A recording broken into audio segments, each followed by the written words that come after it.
পবিত্র ঈদুল আজহার ছুটি শেষ করে কর্মব্যস্ত মানুষ যার যার কর্মসংস্থানে পৌঁছানোর জন্য কিন্তু খুবই ব্যস্ত।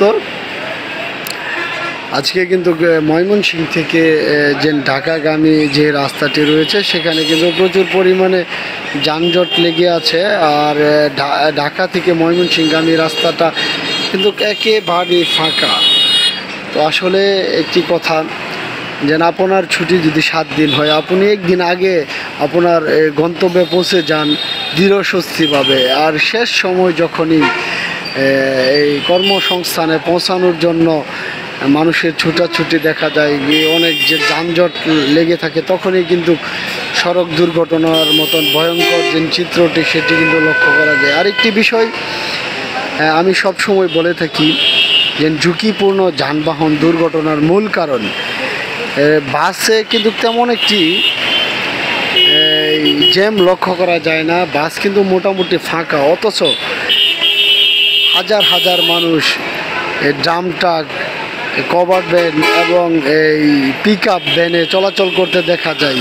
এই যে দেখুন, একটি পিক আপে নারী পুরুষ নির্বিশেষে কত মানুষ এখানে উঠেছে।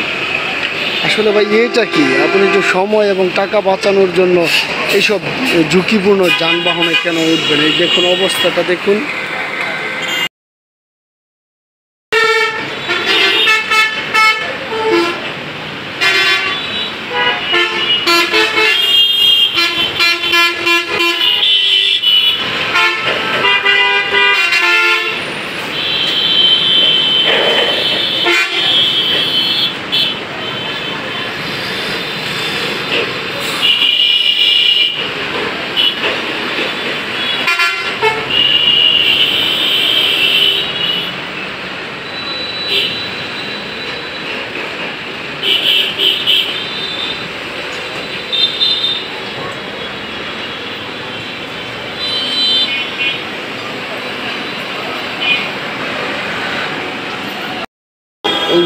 এইসব ঝুঁকিপূর্ণ যানবাহনগুলো দুর্ঘটনার কারণ হয়ে থাকে। আর এই সড়ক দুর্ঘটনার হাত থেকে রক্ষা পেতে হলে সব ঝুঁকিপূর্ণ যানবাহনগুলো এড়িয়ে যেতে হবে।